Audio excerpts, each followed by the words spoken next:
Hello and welcome to a Smurd P video, and today we are looking at X-Men. I think it's issue 22, I've actually forgotten. We will have a look in a minute. And on the front we are starting to get some super villains, and this time we have MODOK, which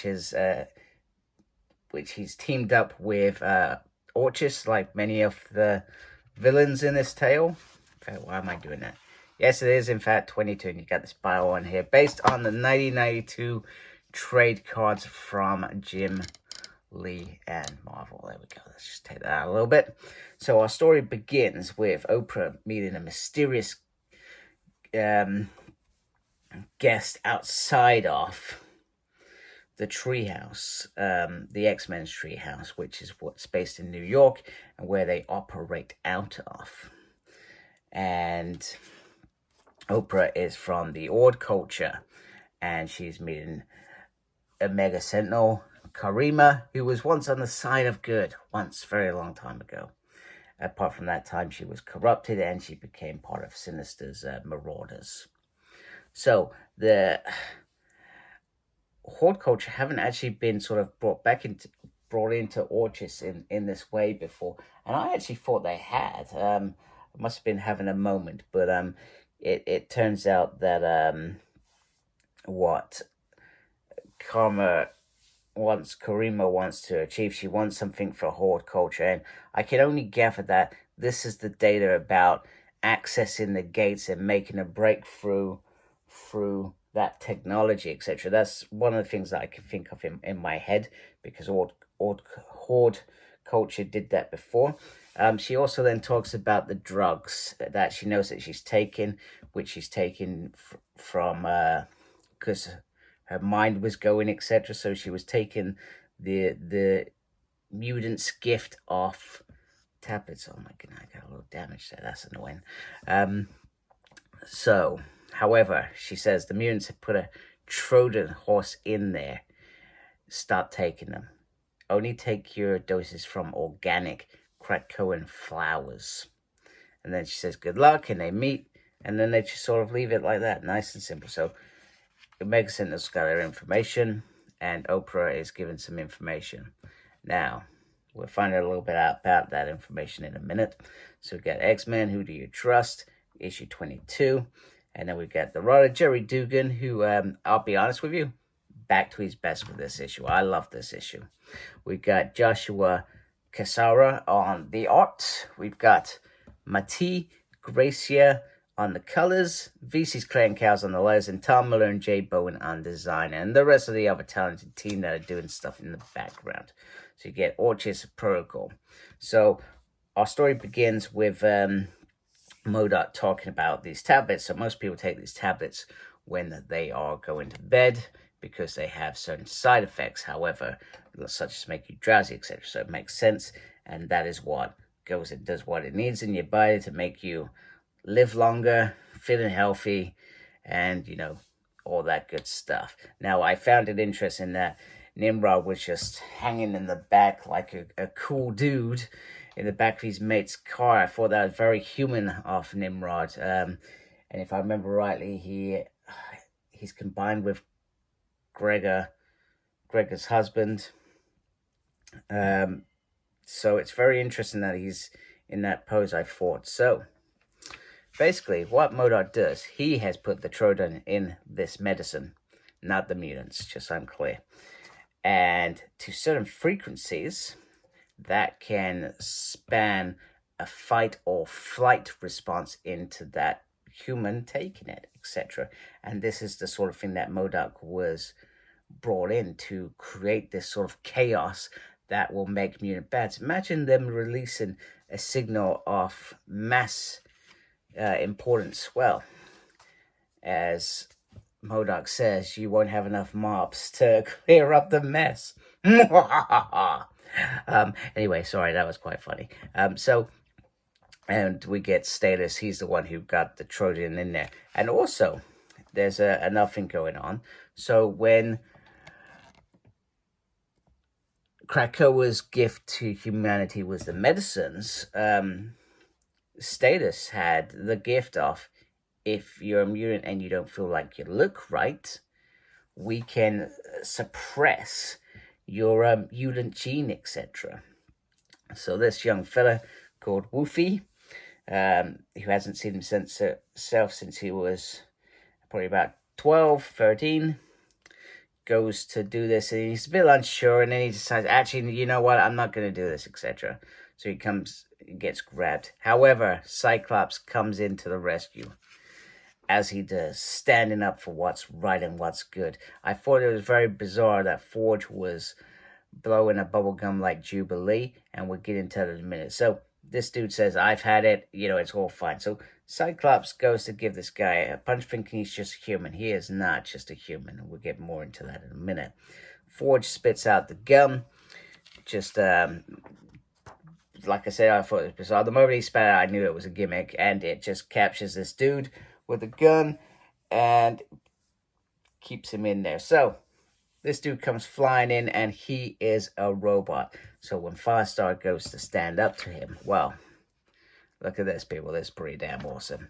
We've got a new Sentinel, Sentinel Zero, and basically what they've done, what Orchis have done, they've actually put the robot parts around a Wolverine skeleton. It's absolute genius that there is an adamantium skeleton within this Sentinel. And now I really want a Marvel Legends Sentinel Zero to go with my Tri-Sentinel. And it's sort of like that sort of formula, which we know in the future the Tri-Sentinels were everywhere sort of thing. So it's quite interesting that this is sort of like an early day accomplishment towards that future goal, which I love how that sort of dropped in there. So we got adamantium in the body, and they're trying to fight, etc. So Woofy hasn't got fighting experience, so they try to get him out quite quickly. And then Firestar says, well, I think they figure out that there's an adamantium in there, but not all of it is adamantium. So Firestar puts her life on the line to put this out, whilst the others are running for dear life. And she sort of goes Nova, and he almost gets her. The Sentinel almost gets her, and just times it out and drops like a skeleton.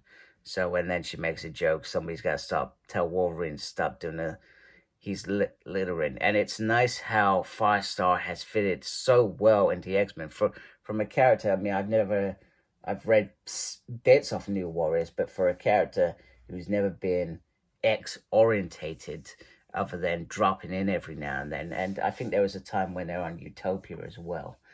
She's slotted so well into this X-Men team.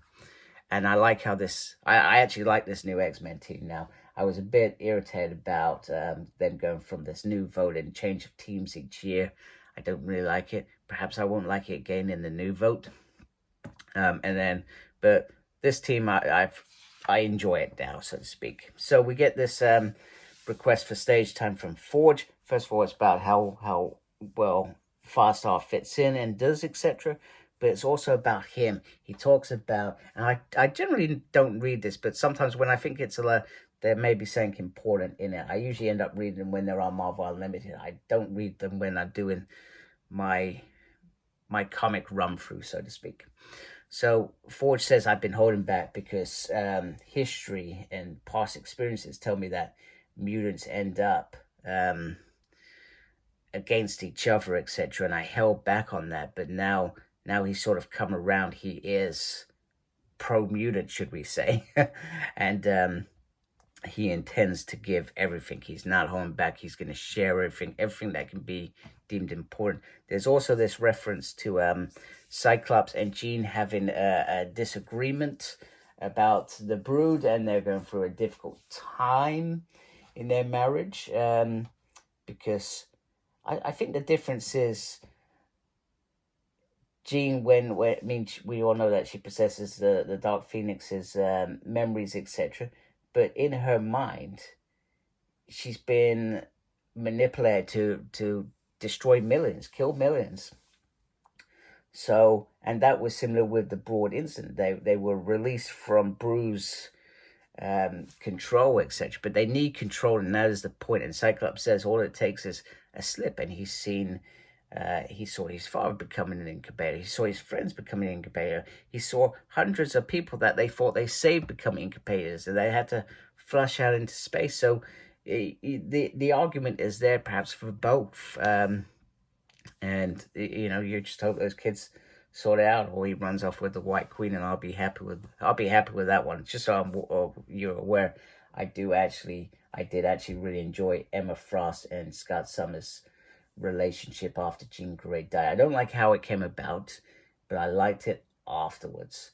And it was a good relationship. But I also like Jean and Scott together as well. It's a bit weird where they tried to hint that there was some sort of weird sort of sharing thing with Wolverine, but it's never really been confirmed. It just sort of hints at it, if that makes sense, which is even more annoying.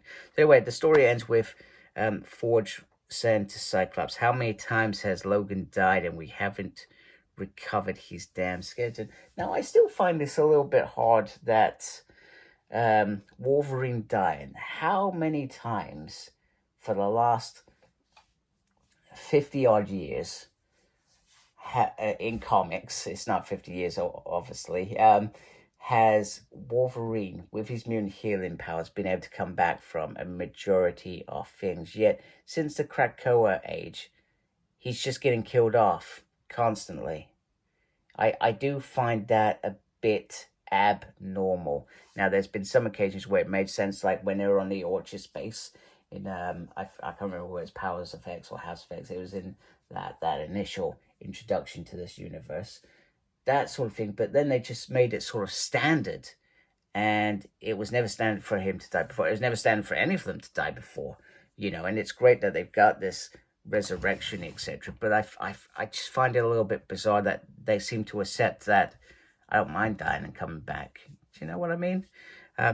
So that's just my thoughts on that. So he's died a lot of times. That means Orchis could have a lot of bodies. So the 10X Sentinels with Adamantium are coming online for Orchis. They've got 10 of them. And they also said that they grew some human flesh to see if they could camouflage the one in meat. Interesting. And then they get a response, good show. So the apes, I can't remember how the monkeys or the apes came into this. They've obviously been popping up every now and then, but I don't think it was defined where they came from. Are they Orchis? Are they something else? Well, they clearly weren't Orchis, but I just couldn't remember that. And then this story ends. And I think there's issue 23, when cometh the Stark Sentinel. So they're using Stark technology to make Sentinels, which I'm not sure I like.